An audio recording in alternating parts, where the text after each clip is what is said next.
les gentils organisateurs qui préparent ces rencontres-là, Bernard de Montréal et François Payotte, préféreraient que je vous fasse grâce de mes introductions. Mais je suis pas capable. J'ai toujours quelque chose à vous raconter. Il y a beaucoup de monde qui s'inquiète de savoir ce que devient ma belle-mère. Parce que c'est parallèle à l'évolution du supramental. Ma belle-mère, c'est le prototype réfractaire à cette évolution-là. Fait que vous interrogez certainement sur son devenir. Eh bien, ma belle-mère a failli mourir. Elle a failli mourir d'une crise. Une crise d'hilarité. Elle a failli mourir de rire. Faut que je vous raconte ça, vite fait. Mes gentils organisateurs me regardent avec un œil glauque. Alors, vite fait sur le gaz. Nous avions récemment une soirée fort animée, ma belle-mère, moi et ma femme, etc., autour du livre de Bernard de Montréal. Il était question de savoir quelle était l'origine de ce livre.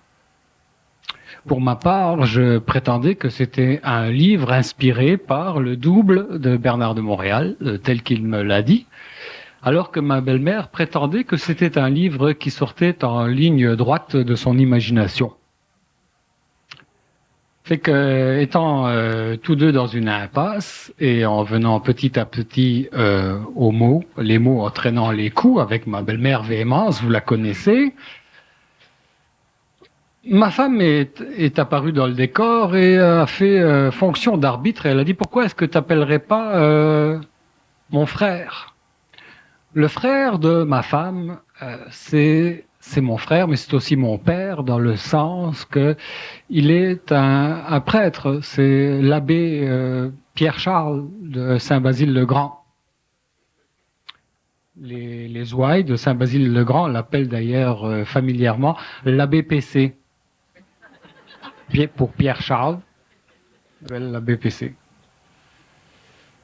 Fait que ce soir-là, où on était prêt à en venir au coup avec ma belle-mère sur cette espèce d'affaire, j'ai décidé d'appeler l'abbé PC, en PCV, et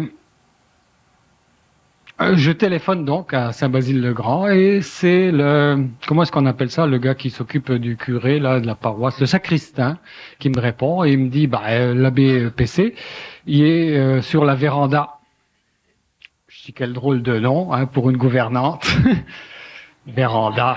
Ouais. Fait que je dis, dérangez-le pas, s'il est sur la véranda. Je comprends ça, il vit le démon du midi, faut en profiter tant qu'il est midi, tu sais. Mais non, Pierre-Charles, il m'a dit, si c'est François Payotte qui appelle, là, je suis toujours disposé à répondre tout de suite à son appel. Fait que il a été chercher la BPC qui était sur la véranda, en train d'accomplir son devoir. Ça fait que j'ai eu la BPC au bout du téléphone 5 minutes plus tard. J'ai excuse-moi de te déranger, Pierre-Charles. Es-tu belle au moins la BPC, la véranda, hein? Il me dit, je passe tous les soirs 1 heure ou 2 à la faire reluire. Tu penses qu'elle est jolie? J'écoute, le problème là, c'est que on a reçu un grand livre, un livre épais, et on veut savoir quelle est son origine. C'est-tu un livre inspiré, sort-il de l'imagination de l'auteur, ou est-il inspiré des sphères occultes? Quelle est ton appréciation? Et Pierre-Charles me dit, à ce moment-là, soumets-le, ce livre-là, au jugement de Salomon. Et c'est quoi le jugement de Salomon? Il dit, combien l'as-tu payé ce livre? Je dis, entre 99 et 101 dollars, à peu près, là. Il dit, prends donc un billet dans ta poche, dans ton portefeuille, de l'équivalent de ce que tu l'as payé, puis tu le lances en l'air, ton billet, puis s'il retombe et puis c'est le côté face, c'est un livre qui est directement originaire de l'imagination de l'auteur. Et s'il retombe sur le côté pile, c'est un livre qui est inspiré. Fait que là, à la maison, j'ai sorti mon billet de 100 dollars, je l'ai lancé dans les airs, Puis vous me croirez peut-être pas, mais il n'est jamais retombé à terre. Il n'est pas resté collé au plafond, non, non. Mais c'est que Bouboule, le pitbull de ma belle-mère, il l'a happé, mon billet 100 $, puis il l'a dévoré, il l'a avalé. Fait que le mystère il est resté entier dans la soirée. Pour moi, je sais toujours pas c'est quoi l'origine de ce livre-là. Fait que ça m'a déjà coûté 100 $. Fait que je me suis dit, pour que ça vous coûte moins cher à vous autres, vous n'ayez pas à soumettre au jugement de Salomon. Il vaudrait peut-être mieux qu'on pose la question à Bernard de Montréal directement. Fait que je me dis, Bernard de Montréal, c'est-tu un homme à part entière ou c'est-tu un homme entièrement à part? On va peut-être le savoir là en accueillant Monsieur Bernard de Montréal.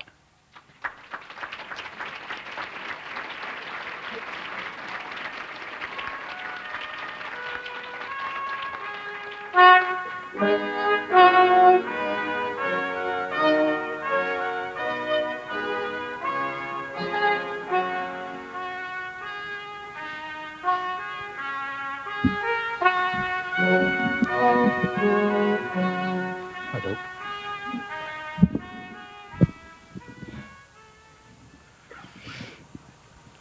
Vous l'avez échappé belle comme d'habitude. Bernard de Montréal, c'est le seul qui n'est pas soumis à mes introductions. C'est pour ça qu'il est en bonne santé. J'étais en train de faire valoir mes préoccupations fondamentales dans ma vie, qui sont toujours ma belle-mère, son pitbull, et aussi mon beau-frère, la BPC de Saint-Basile-le-Grand. À savoir quelle était l'origine de ce livre, La Genèse du réel. Avant de vous poser la question, parce que ici je me suis fait une petite note, là, c'est marqué Kiki. Kiki, ça veut dire qui l'a écrit, ce livre-là. Ça, c'est pour pas l'oublier, c'est un pense-bête, là. Mais je vais vous la poser dans la soirée, la question, qui l'a écrit.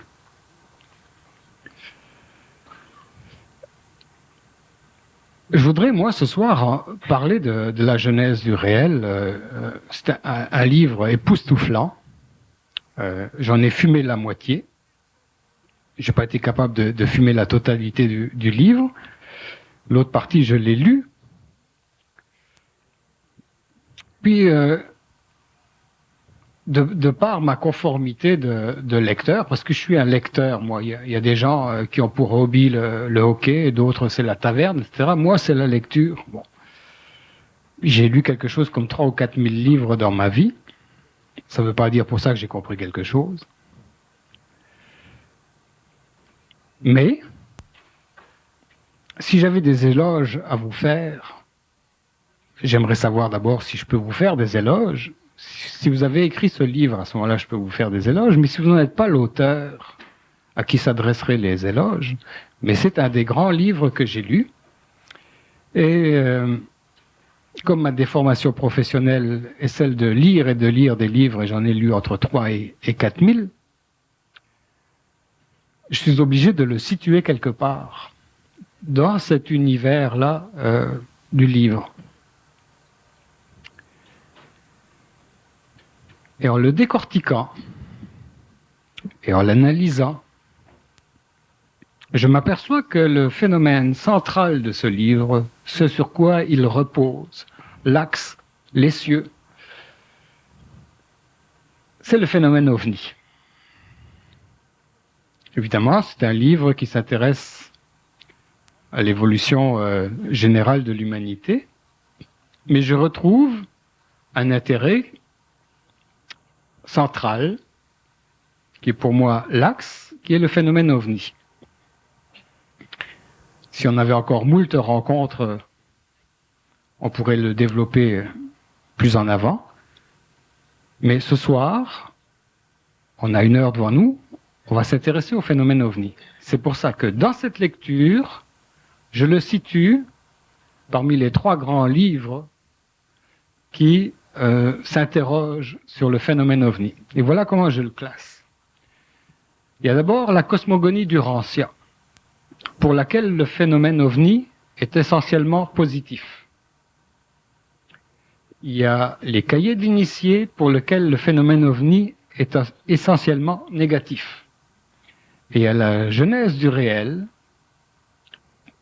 dans lequel l'opinion exprimée par l'auteur, que je ne connais pas, est polarisée. C'est-à-dire, le phénomène ovni, il y a du bon, puis il y a du mauvais dedans. Est-ce que vous pouvez, au départ, accepter cette perception-là?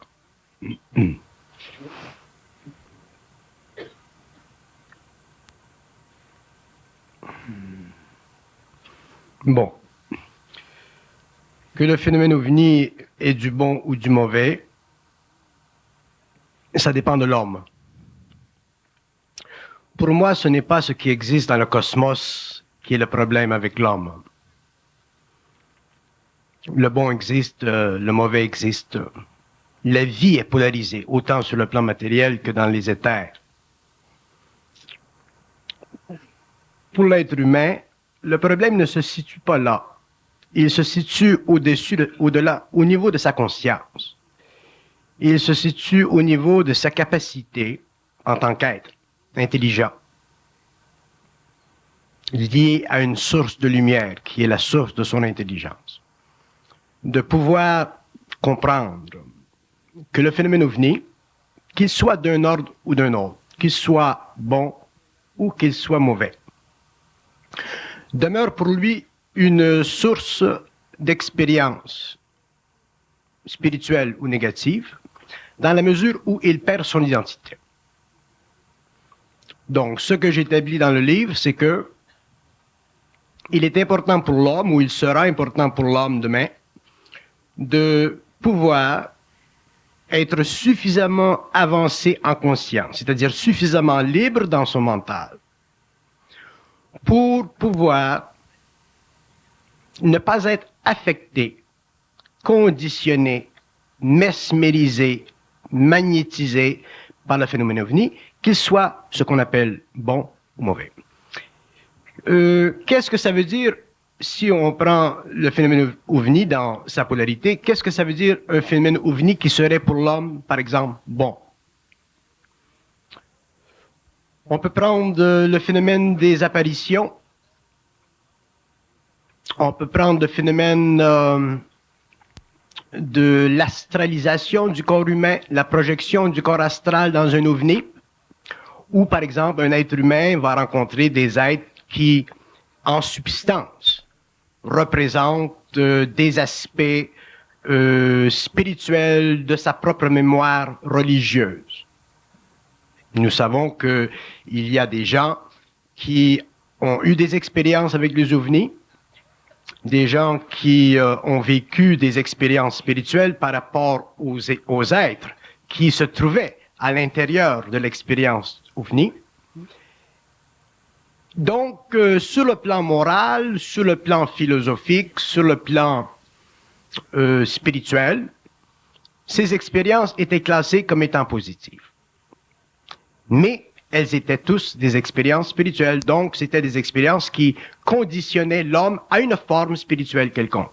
Il est évident, en tout cas pour moi, que si des intelligences venant d'un autre plan parallèle et qui viennent en contact avec l'homme, il est évident que ces intelligences-là utiliseront des formes de projection qui coïncident avec la mémoire de l'homme, donc avec son passé, et dans ce cas, une mémoire spirituelle que nous connaissons et que nous pouvons évaluer, soit que ce soit par exemple le phénomène de la Vierge, voilà, pas d'importance.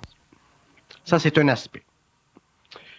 L'aspect négatif, il est évident pour les gens, dans ce sens que il y a des intelligences qui peuvent venir en contact avec l'expérience de la Terre, à cause de leur technologie, mais qui viendront en contact avec l'homme de la Terre pour des raisons qui sont insuffisamment intelligentes dans le sens cosmique humain du terme. Autrement dit, ils feront des choses par rapport à l'homme qui enlèveront à l'homme quelque chose, qui brisera dans l'homme quelque chose, soit autant sur le plan matériel que sur le plan psychique. Donc, on peut dire que ces expériences-là, dans un sens, sont négatives.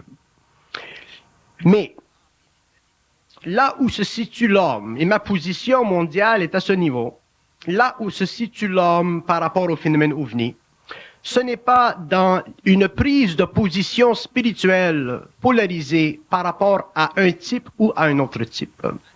Pour moi, l'homme, s'il veut poursuivre son évolution mentale, s'il veut en arriver un jour à progresser au-delà du mental cérébral pour entrer dans l'avenir du mental éthérique, il lui faut avoir la possession intégrale de son moi universel. C'est-à-dire que l'homme doit être totalement indépendant d'esprit.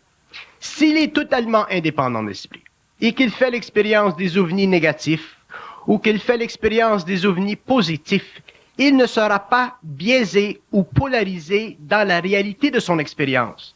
Donc, il ne sera pas piégé dans la croyance.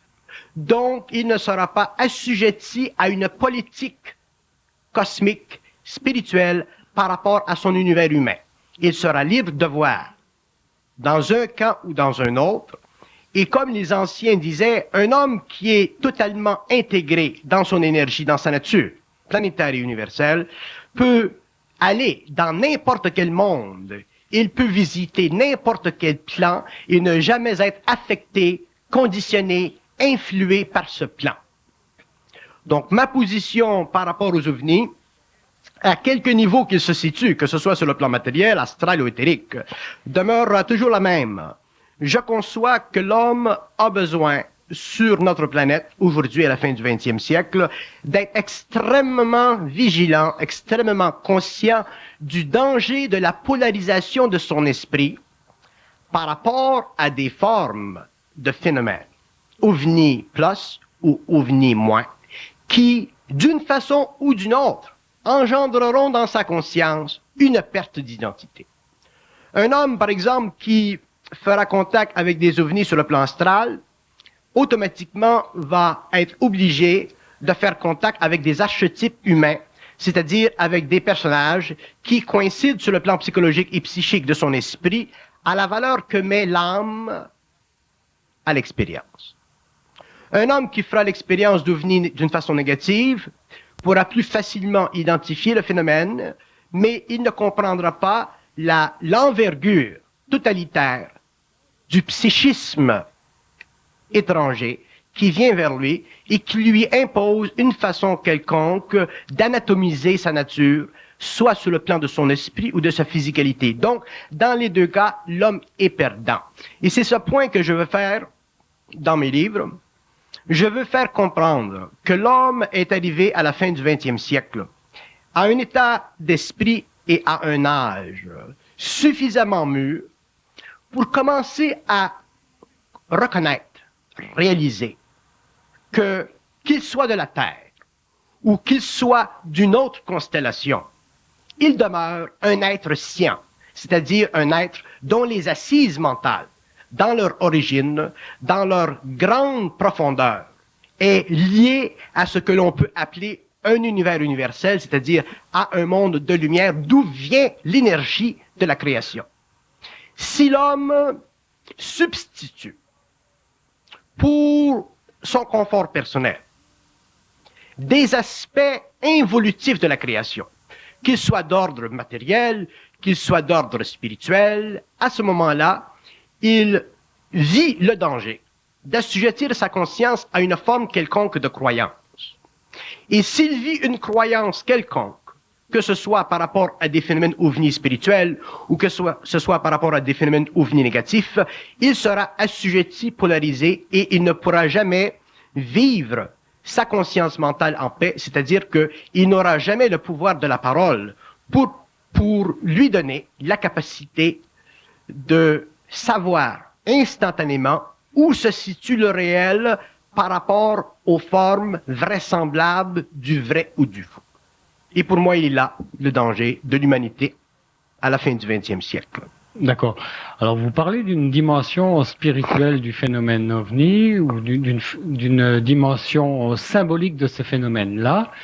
Mais pour ce qui est des gens qui ont été en contact avec le phénomène OVNI, les témoins de rencontres du 3e et du 4e type, il en demeure pas moins qu'ils ont des séquelles physiques. Et d'après le constat des ufologues qui s'est fait le 3 septembre 88 à Rio de Janeiro, à l'occasion du premier congrès international d'ufologie, les témoins de ces contacts-là sont atteints dans leur corps physique et les séquelles sont radioactives. Fait que là, on sort d'une dimension philosophique, spirituelle ou psychique, elle est réellement physique et totalement négative à ce niveau-là. Fait que il y a eu beaucoup de contactés au départ, les Adamski, les Raël, Claude Vorillon et compagnie, qui ont fait voir une dimension déiste, morale, spirituelle du contact, où des êtres ont manifesté des intentions déistes et spirituelles. Mais aujourd'hui, les ufologues mettent ces gens-là, ces supposés témoins-là, au banc des accusés et des charlatans, et ne retiennent que les cas des gens qui ont été en contact réel et qui, eux autres, sont atomisés et radioactifs. Par exemple, le cas de Antonio Villas-Boas au Brésil, qui a des séquelles radioactives de son contact, et beaucoup d'autres. Et que dans la manifestation du phénomène ovni, ce ne sont pas des êtres, des grands blonds, aux yeux bleus, qui ressemblent au Christ qui se manifestent, ce sont de petits démons, avec des griffes, avec des poils, des petits rats gris, on les appelle, à la peau mouillée, ils sont pas beaux à voir, ils sont épouvantables, et les gens vont en faire des cauchemars le restant de leur vie, et il y a une très grande agressivité qui est développée de ces êtres-là venus supposément d'outre-espace face à ces contactés. Une agression physique et un viol psychique et un interdit dans leur mémoire de révéler leurs contacts, qu'ils ne peuvent révéler que sous hypnose, évidemment. Donc, où elle est cette dimension spirituelle de ces supposés dieux venus de l'espace, dans ce qui se manifeste aujourd'hui? Si le phénomène ovni a un aspect positif, il n'est pas dans ce qui se manifeste aujourd'hui sur la planète, au dire des témoins qui ne révèlent que des faits. Pas des Claude Vorillon, des Raël, ceux qui ont vécu le fait d'être enlevés et de vivre un état de cobaye face à ces entités-là. Où est la dimension spirituelle là-dedans? Où est-elle? Dans le phénomène ovni, il y a la dimension physique, il y a la dimension psychique ou spirituelle. Pour moi, que l'on regarde la dimension physique radioactive, qu'on peut nommer comme étant négative à cause de ses conséquences, ou qu'on regarde la dimension spirituelle, pour moi c'est la même chose. Ce que je veux dire, c'est que il y a dans le cosmos des civilisations qui sont plus avancées spirituellement que d'autres, mais elles ont tous une très grande avance sur le plan scientifique. Et qu'une civilisation se projette dans notre atmosphère ou dans les éthers de la Terre, si elle se projette dans l'atmosphère, nous avons ce que vous dites, des phénomènes de radioactivité, des phénomènes de cobaye, des phénomènes d'exploitation du physique humain, sans parler du psychisme humain. Donc, déjà, ceci, c'est facile de le mettre de côté et de dire, bon, ces aspects-là sont des aspects qui ne sont pas normaux selon les lois universelles. Mais le point que je veux faire, c'est d'identifier non pas simplement le phénomène ovni négatif, évident, mais c'est d'identifier le phénomène ovni qui se projette plutôt sur le plan éthérique et sur le plan astral, qui peut très facilement utiliser chez l'homme des archétypes humains, des archétypes de sa conscience collective, et donner à l'homme l'impression que ces phénomènes sont d'ordre spirituel. Et c'est plus facile pour un être humain comme ce Brésilien, ou les gens qui font l'étude, de constater que le phénomène ovni qu'ils ont connu, ou qu'il a connu, est d'un ordre négatif dangereux pour notre planète, pour l'homme, pour l'individu. Mais c'est beaucoup plus difficile de voir dans le phénomène ovni astral, éthérique, psychique, le danger, parce que à ce moment-là, les êtres vont vivre une expérience paranormale, ils vont vivre une expérience psychique où la mémoire collective de l'humanité est utilisée et ils ne pourront pas voir au-delà. Et ce que j'essaie de dire en public, c'est que ce que l'homme a besoin de savoir aujourd'hui et de comprendre, ce n'est pas nécessairement si les phénomènes ovnis sont des phénomènes réels ou irréels. Les gens qui sont suffisamment avancés, sensibles, en conscience, savent que le phénomène ovni existe dans le monde et depuis très longtemps. Mais ce que les hommes ont besoin de savoir aujourd'hui, et surtout à la fin du 20e siècle et au début du 21e siècle, c'est comment eux-mêmes, en tant qu'individus, répondent à cette réalité d'ordre matériel ou d'ordre psychique. Et ce que je dis, c'est que l'homme a au moins 2 générations d'études à faire en ce qui concerne les mystères de la vie, les mystères de la mort, les mystères de l'homme, les mystères cosmiques, les mystères des différents espaces parallèle, l'homme a besoin d'étudier la vie occultement pour un autre 2 générations, pour en arriver à avoir une conscience suffisamment développée de la mécanique psychique de son être, afin de pouvoir en arriver éventuellement à composer d'une façon créative sur ce que j'appelle la politique des sphères. L'homme a besoin de comprendre la nature de la politique des espaces parallèles pour finalement avoir, non pas une attitude par rapport au phénomène ovni négatif ou par rapport au phénomène ovni positif, mais une science interne intégrale à lui faisant partie de sa lumière. À ce moment-là, l'homme ne sera plus en danger par rapport à ces phénomènes.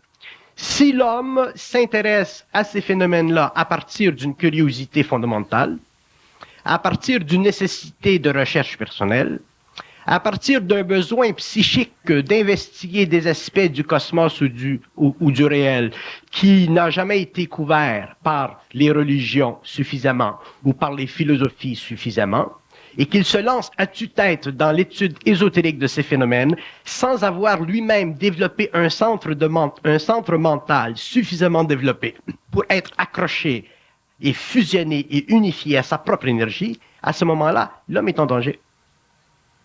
Et elle est là ma position. Autrement dit, pour une majorité des hommes sur le plan matériel, le terme spirituel, je ne l'emploie pas dans le sens religieux du terme. Le mot spirituel, pour moi, dépasse beaucoup la conception religieuse que nos religions lui donnent.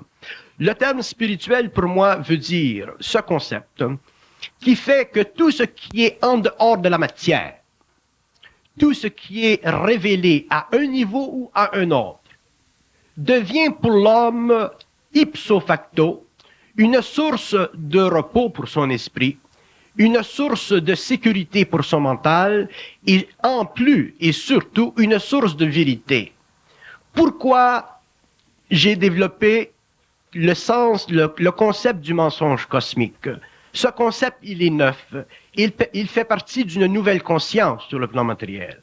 Et la raison pour laquelle la réalité de ce concept a été écrite, c'est pour faire comprendre à l'homme, surtout l'homme du 21e siècle, que dans la mesure où l'évolution aujourd'hui se développe, dans la mesure où les forces occultes de la conscience de l'homme à l'échelle mondiale et surtout sur les plans universels se développent, l'esprit de l'homme est en voie d'être sujet ou assujetti à une totale polarisation entre le vrai et le faux. Et cette polarisation devient tellement grande que nous sommes aujourd'hui, à la fin du 20e siècle, malgré toutes nos sciences, malgré tous les efforts des gouvernements, dans une situation où l'attention mondiale devient de plus en plus puissante. Nous avons le livre de Rushdie dernièrement, qui a déclenché dans le monde une polarisation extraordinaire de la conscience mondiale à toutes les échelles.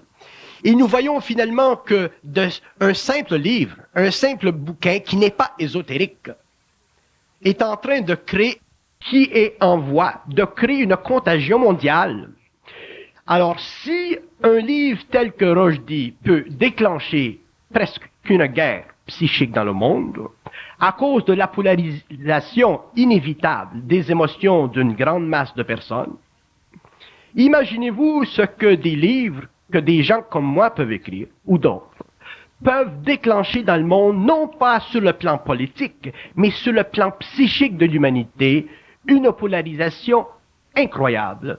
Et je veux dire une chose, puisque j'y suis. Les gens qui s'intéressent aux sciences occultes, aux sciences ésotériques, les gens qui ont une grande capacité d'absorber ce matériel et de travailler avec ce matériel et qui s'y sentent bien parce qu'ils ont la vibration, ces gens ont une grande responsabilité face aux masses dans le monde parce que nous sommes arrivés à un point où les connaissances anciennes ne sont plus suffisantes pour l'homme moderne. Nous sommes arrivés à un point où l'homme veut savoir des choses que l'establishment n'est pas intéressé à étudier.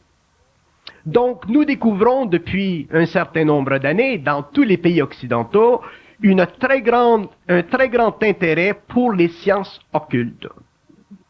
Et cet intérêt, il est bon, il est grand, il est bien, mais il doit être sain. Et je dis sain dans le sens S-A-I-N, et non sain dans le sens S-A-I-N-T. Donc, que les masses s'intéressent et s'interrogent de la phénoménalité de l'invisible, il est temps. Il est temps. Mais que les masses ne tombent pas dans la forme moderne de la superstition ancienne, il est très temps. Nous sommes à un point où il y a des gens qui ont et qui auront dans les années à venir la capacité d'hésiter, d'écrire des livres absolument extraordinaires. Moi, j'en suis un, et il y en a d'autres. Des livres qui pourront finalement déchirer le voile du réel et faire comprendre à l'homme les lois de la polarité, non pas simplement en ce qui concerne la moralité de l'action sur le plan matériel, mais en ce qui concerne la moralité ou l'immoralité de l'action sur les plans psychiques, astro et éthériques, et la révélation à l'homme de la nature universelle des mondes, la révélation à l'homme de la science, de la politique des mondes, au-delà de ce qui existe aujourd'hui en écriture, forcera les hommes à réaliser que dans la mesure où l'homme veut aller plus loin dans l'étude cosmique et infinie du savoir, de la lumière, qui touche tous les mondes, toutes les essences, toutes les natures, même Dieu, il lui sera inévitablement nécessaire de réaliser que le début de la fracturation de la forme, c'est-à-dire le début du mouvement de l'esprit de l'homme vers sa propre infinité, nécessite chez lui une capacité intégrale de se libérer une fois pour toutes de toute attitude mentale, émotive, spirituelle ou purement académique visant à donner à la croyance la moindre valeur quelconque. Moi, je suis un homme qui traite psychiquement, psychologiquement. Je communique avec les plans. Le cosmos, pour moi, n'est pas un mystère. Mais je n'ai pas en moi la faculté de croire quoi que ce soit. Pourquoi? Parce que la croyance, c'est une dimension psychologique de l'ego. C'est un aspect réflectif de la conscience du moi qui doit s'affiniser avec un certain niveau de réalité pour sentir une certaine progression dans la connaissance. Et ça, c'est une illusion qui est le centre même, le point central de cette sphère immense que j'appelle le mensonge cosmique. Il y a des gens qui m'ont déjà dit dans mes séminaires, mais comment est-ce que, si vous nous dites quelque chose et qu'on ne peut pas croire, à quoi ça nous sert? J'ai dit, vous comprendrez dans 10 ans.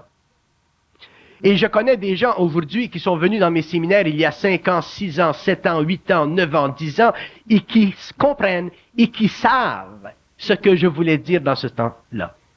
L'homme n'a pas besoin de croire. Il y a un homme ici dans la salle, cet homme-là, que je connais depuis des années, un homme qui a aussi accès à ses plans de vie, à ses formes de compréhension et de connaissance, et qui est totalement indépendant de moi. Et pourtant, nous sommes près l'un de l'autre. Il est totalement indépendant de moi. Il n'y a pas entre lui et moi la moindre forme de croyance. Et lorsque je l'ai rencontré il y a des années, je lui avais dit en public que la moindre croyance à la plus haute forme de sa conscience très évoluée était déjà un affront à l'individualité créative de son moi, et il a vécu un choc. Ce fut pour lui une grande réalisation, et aujourd'hui il reconnaît de par lui-même que effectivement l'homme est un être de lumière, et si l'homme est un être de lumière, il n'a pas besoin de croire à des ombres pour en arriver à la constatation infinie de l'organisation psychique des mondes ou de l'organisation matérielle de l'énergie. L'homme est un être intégral, il est suffisant à lui-même, il est en lui-même son propre absolu. Donc, s'il apprend au cours de la prochaine évolution, qui sera l'évolution d'une race mentale, à comprendre et à réaliser que en lui-même, il est une partie d'une grande infinité avec laquelle il a possiblement un contact mental en évolution potentielle, l'homme n'a plus besoin de croire. Donc vient un temps où l'homme, d'autres hommes et d'autres hommes, l'évolution de cette nouvelle humanité sera suffisamment intégrale pour que des hommes, finalement, puissent réellement faire sortir et amener dans le monde des sciences profondément occultes, c'est-à-dire profondément réelles, sans que des êtres faisant partie d'une échelle moins élevée de l'évolution soient assujettis à la croyance. Je ne crois pas que les mystères doivent être révélés à l'homme. Je ne vois pas que ces livres soient un jour écrits et disséminés ici et là dans le monde, et je vais vous dire pourquoi. Parce que l'homme de la planète, les êtres qui font partie de différentes religions, différentes sociétés, différentes races, différentes cultures, ont, au cours des âges, interprété les mystères à leur façon, et l'émotivité qu'ils ont mis au cours de leur évolution raciale ou nationale ou culturelle est tellement intense et tellement dense que ces êtres-là ne doivent pas être bousculés. Si l'homme doit être bousculé au cours de son évolution, il sera bousculé par des événements cosmiques. Il sera bousculé par des événements cosmiques. Mais il ne doit pas être bousculé par les hommes, par ses frères, par des êtres qui ont pour lui eu, en général, une grande sympathie, un grand amour, une grande vision. L'homme doit être protégé de l'homme qui voit loin. L'homme doit être protégé de l'homme qui sait certaines choses. Mais d'un autre côté, l'homme, petit à petit, doit être amené d'une façon extrêmement intelligente, extrêmement patiente, à voir en dessous et au-delà des voiles. Un homme qui est le moindrement sensible, je peux prendre vous comme exemple, ou des gens qui s'occupent de l'ésotérisme, sont capables de lire derrière les lignes. Moi, je m'occupe pas de l'ésotérisme, j'ai passé ma vie à étudier les ésotéristes, ce qui est différent. Oui, mais ça revient à la même chose. Non, Oui, mais ce que je veux dire, c'est que vous ayez étudié les ésotéristes, que vous ayez étudié l'ésotérisme, que l'homme étudie quoi que ce soit, il doit voir derrière la ligne, il doit regarder derrière, et il doit regarder d'après sa propre... Ça revient à dire qu'étudier l'ésotériste, c'est étudier le fruit de l'arbre qui est l'ésotérisme. C'est pas pareil, j'étudie le fruit, j'étudie pas l'arbre. Je regarde ceux qui se font les porte-paroles de l'ésotérisme dans le monde aujourd'hui. Je regarde le fruit, ce sont de belles pommes dans lesquelles il y a un ver, et tout le monde sait aujourd'hui que les vers c'est satanique. Verset satanique, non? En tout cas, Rushdie, là, si on le prononce à l'anglaise, là, c'est Rushdie, mort accéléré. Il le porte dans son nom, son karma. Hein? Fait que ça, c'est des ésotéristes, ces gens-là. Il y en a d'autres aujourd'hui, là, qui se font les porte-paroles de l'ésotérisme dans le monde québécois,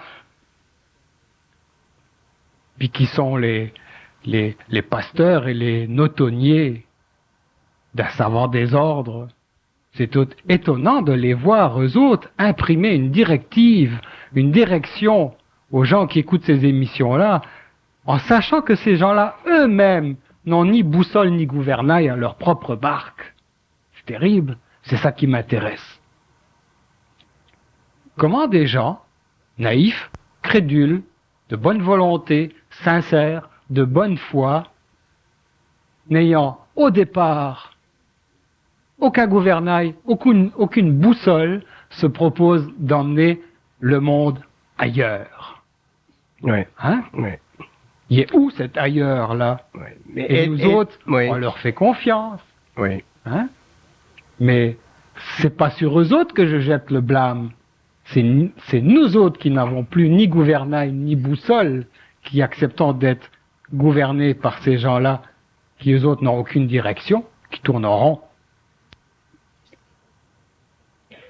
Ce qui m'intéresse dans ce que vous avez dit, c'est à la page 358, au deuxième paragraphe, la lumière venant de ces centres de vie, j'ai mis entre parenthèses extraterrestres, dans le cosmos, repoussera les ténèbres de la civilisation judéo-chrétienne. Bon. Pour moi, les ténèbres ne viennent pas de la civilisation judéo-chrétienne, mais elles viennent de l'endurcissement du cœur de l'homme. Il est là son problème. Sont là ces ténèbres. La civilisation judéo-chrétienne, ça a été la mère de ce que nous sommes aujourd'hui. Elle a porté la responsabilité de nous amener jusqu'à où on est. Puis, dans cette civilisation-là, il y a eu des hommes, et là où il y a des hommes, il y a de l'hommerie, et on fait des erreurs, etc. Mais on est le fruit de cette civilisation-là. Et pour moi, je ne mettrais pas le blâme sur la civilisation judéo-chrétienne, mais je la mettrais sur l'endurcissement du cœur des hommes, qui sont plus capables d'avoir la capacité de faire référence au centre cardiaque aujourd'hui, et puis qui sont complètement perdus, qui n'ont plus de boussole. Puisque vous appelez souvent les anciens dans votre texte là, les hommes d'aujourd'hui n'ont plus la capacité d'y faire référence. Et les anciens nous ont prévenus du phénomène ovni. Si on lit les épîtres de saint Paul, ce n'est qu'une mise en garde aux premières églises chrétiennes qu'il y avait à l'époque sur la planète, qui leur disaient attention, le phénomène ovni là, c'est le prince de l'air qui se manifeste, etc. Il n'y a rien de positif là-dedans. Déjà, il y a 2000 ans, ils nous annonçaient ceci, cette ingérence-là dans nos affaires.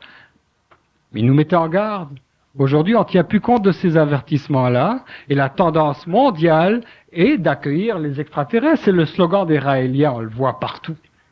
Accueillir les extraterrestres pour diriger notre vie, nous dire ce qu'on doit faire, ce qu'on doit penser, etc. Que nous regardions le phénomène de l'homme, que ce soit dans le cadre de la civilisation judéo-chrétienne ou dans les autres civilisations, le cas de la judéo-chrétienté s'applique dans ce que nous appelons l'Occident.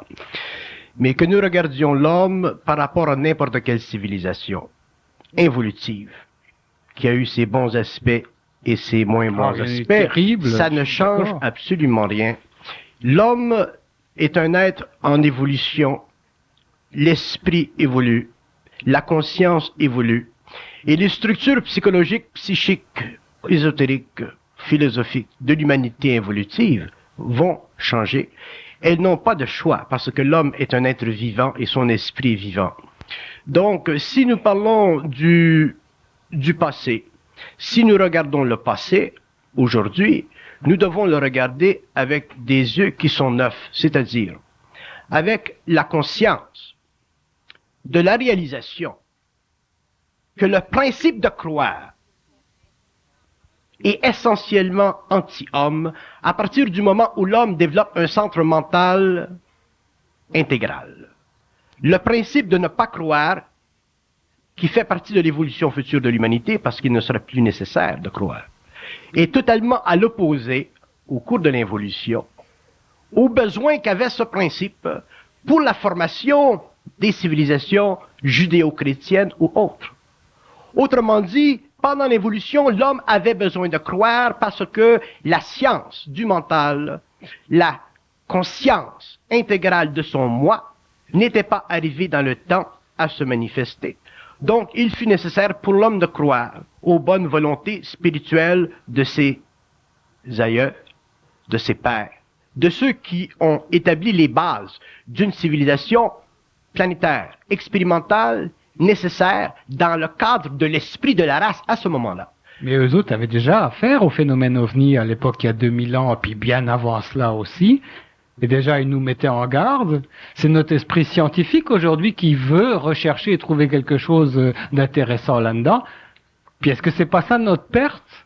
Est-ce que c'est pas aujourd'hui les gouvernements qui sont compromis dans un espèce de pacte avec ces forces-là pour avoir de l'information scientifique venant de ces plans-là, d'où les microprocesseurs, l'informatique, les supraconducteurs, etc. Toute cette science-là vient de ce monde-là. Elle nous est donnée. Puis on est comme des enfants, là, avec une bombe atomique entre les mains. Ça vient de ces plans-là.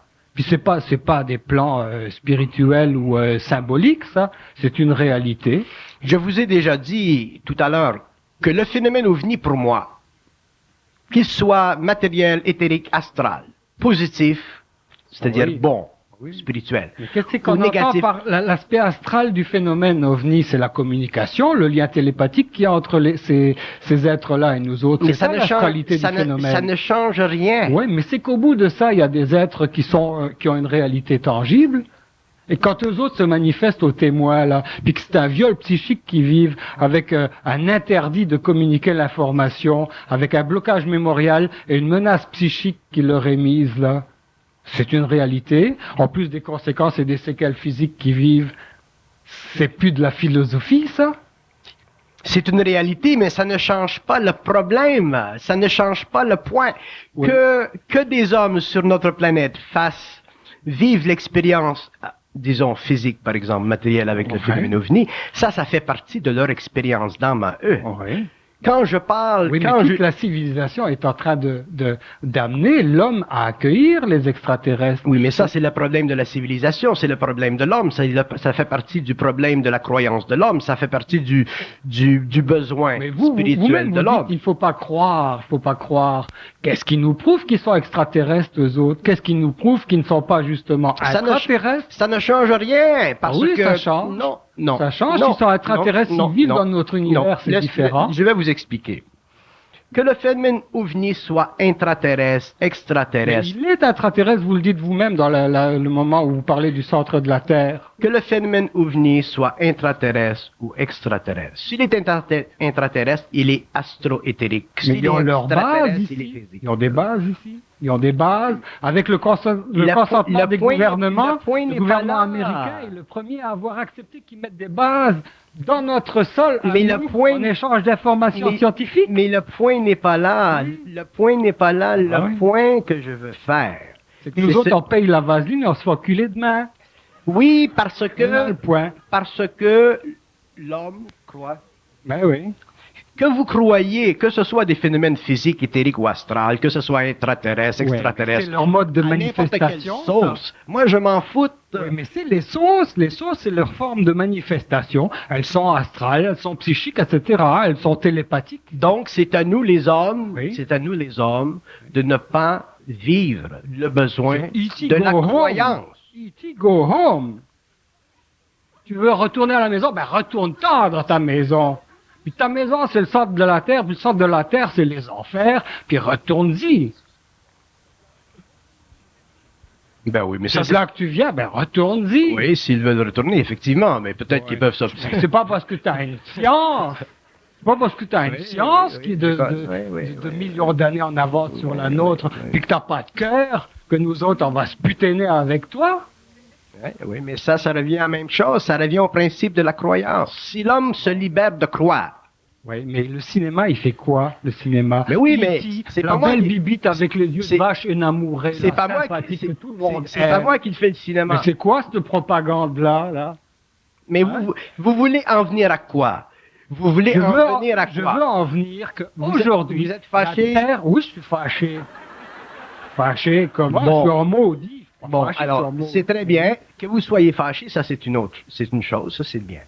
Mais moi, je ne suis pas une personne fâchée. Moi, je suis un écrivain qui dit aux gens qui s'intéressent à ces phénomènes d'extraterrestres, intraterrestres, extérieurs, je dis, le phénomène, il est là à différents niveaux. Il y a des gens qui vont le vivre à un niveau ou à un autre. Et je dis, la position de l'homme, la position psychique de l'homme, par rapport à l'avenir, c'est de ne pas être prisonnier de la croyance. Vous avez une position face aux ovnis, comme vous dites, vous êtes fâché, ça, je suis très content de ça. Mais il y a des milliers et des milliers et des milliers de personnes dans le monde qui ne sont même pas capables de s'imaginer être obligés de se fâcher.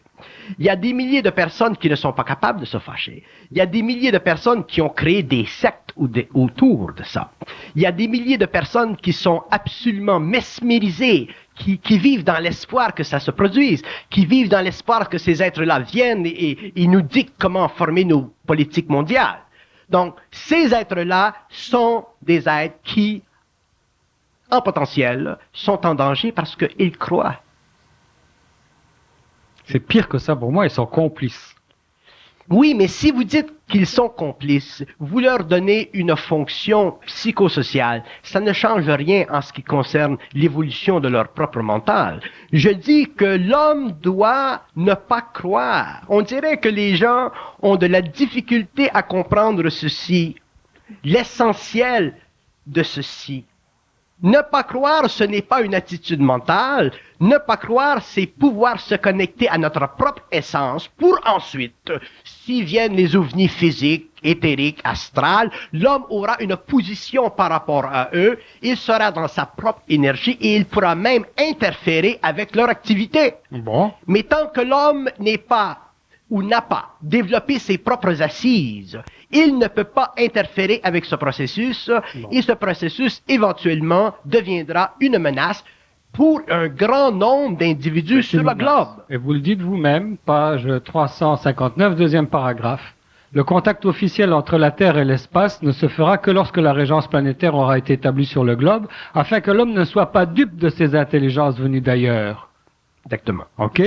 Veut dire que ça prouve bien que ces intelligences-là cherchent à profiter de l'ignorance des hommes pour mieux les dominer, les mesmériser, les magnétiser. Exactement. Et c'est pour ça que je dis que l'homme doit en arriver à être suffisamment dans son énergie pour pouvoir contrer ça. Parce que l'énergie, ça se combat avec l'énergie. Oui, mais être dans son énergie, est-ce que ça veut dire être neutre? Être dans son énergie, c'est être dans sa conscience intégrale à soi. Être indépendant des esprits autour. Comment est-ce qu'on peut être neutre quand on sait ce qui se passe sur la planète? On peut être neutre quand on est inconscient. Alors on est neutre. Non, quand on est inconscient, on n'est pas neutre. Et quand on est neutre, on est complice. Quand on est inconscient, on n'est pas neutre. Quand on est inconscient, on est polarisé dans notre attitude. Oui, mais on est à la merci de ces extraterrestres. Oui, mais ça fait partie de l'expérience de l'humanité. Si l'homme et l'humanité, et effectivement au 21e siècle, l'humanité vivra des expériences par rapport... Mais demain, on va savoir ce qui se passe demain. On va le savoir, les ufologues, ils vont parler, ils vont s'ouvrir la trappe après 50 ans de mensonges et de silence. Ils vont se l'ouvrir. Il n'y en a pas beaucoup, un ou deux, mais ils vont faire le rapport de leurs études sur la planète depuis 50 ans. Ça va faire l'affaire des gouvernements parce que les autres, ils sont dans de sales draps. Même si les ufologues parlent, ou même si les gouvernements parlent, ça va changer quoi en ce qui concerne la conscience individuelle? Mais c'est qu'on va savoir qu'on a un adversaire, sans tomber dans la paranoïa, on a un ver dans la pomme. Mais oui, ok, si on a un ver dans la pomme, il s'agit de ne pas manger la pomme. Ouais, mais c'est trop tard. Donc, ça fait bien longtemps qu'on l'a bouffé, cette pomme-là. En tout cas, moi, la pomme, je la vois, j'en suis conscient, mais je ne la bouffe pas. Parce que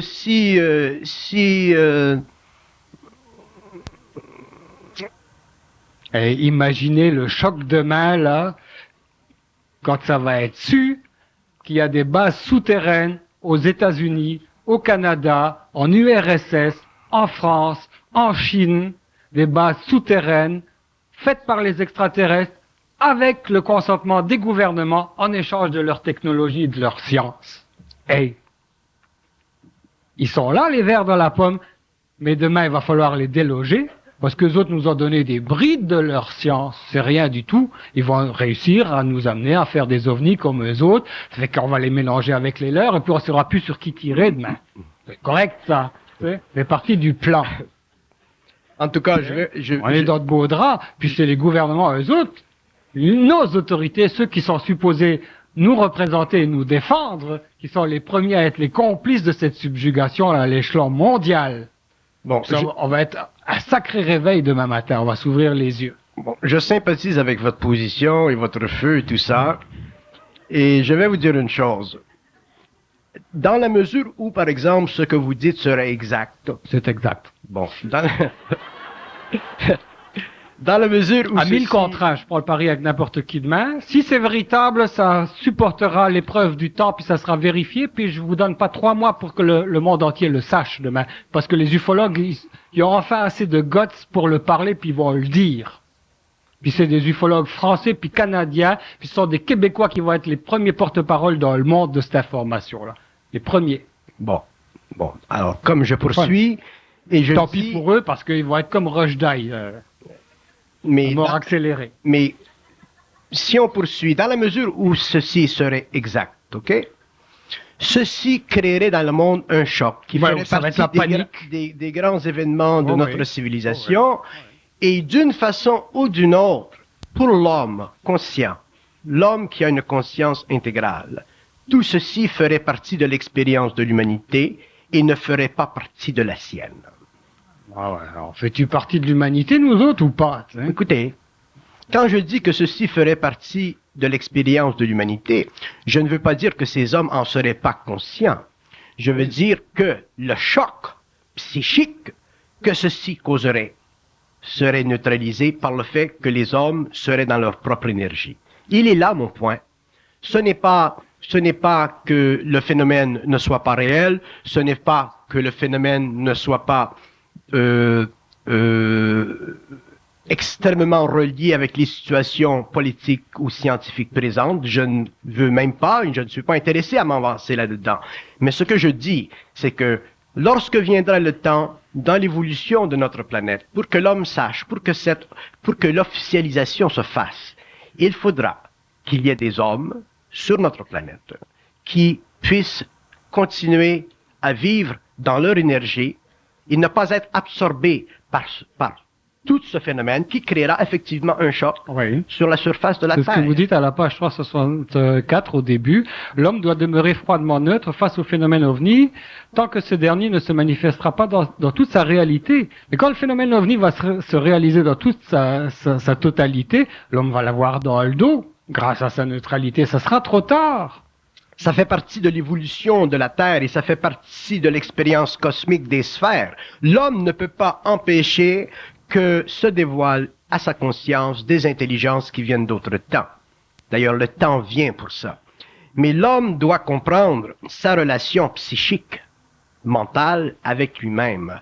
Si l'homme n'est pas capable... C'est un petit cul, l'homme, à côté de ces intelligences-là. Vous le savez, vous? Écoutez... Vous êtes en communication avec eux autres. Écoutez, le contact entre l'homme sur une base officielle et notre civilisation, c'est un contact qui doit être basé sur la relation étroite entre l'homme et sa conscience mentale. Si l'homme vit le contact avec sa conscience mentale, il vit dans l'énergie mentale de sa source. Donc, il peut travailler avec des intelligences qui viennent des mondes parallèles d'une façon créative qui ne va pas contre les lois de l'évolution et qui ne va pas contre les lois d'interférence. Si l'homme n'est pas conscient de ceci, à ce moment-là, il sera attiré et magnétisé par des intelligences qui seront d'un autre ordre, et c'est à ce moment-là qu'il vivra ce qu'il doit vivre sur le plan cosmique de la Terre. Et il le Nous n'y vivra. pouvons rien. Il le vivra. Nous n'y pouvons rien. L'homme ne peut pas. On n'y pourra rien parce qu'on a abdiqué. Et parce que nos gouvernements ont été complices et les autorités aussi. Non, je vais vous dire on une rentre chose. dans l'histoire à reculant. Vous savez ce qui arrive quand on rentre à reculant dans Non, l'histoire? écoutez, je vais vous dire une chose. Malgré malgré votre sincérité par rapport au phénomène OVNI et tout ce que les ufologues font, l'homme aujourd'hui n'est pas préparé à être en contact avec les intelligences. C'est ça le drame. C'est ça le Il n'est pas drame. prêt. Et je vais vous dire pourquoi. Parce que l'humanité n'est même pas préparée, capable de supporter la polarisation de ses émotions.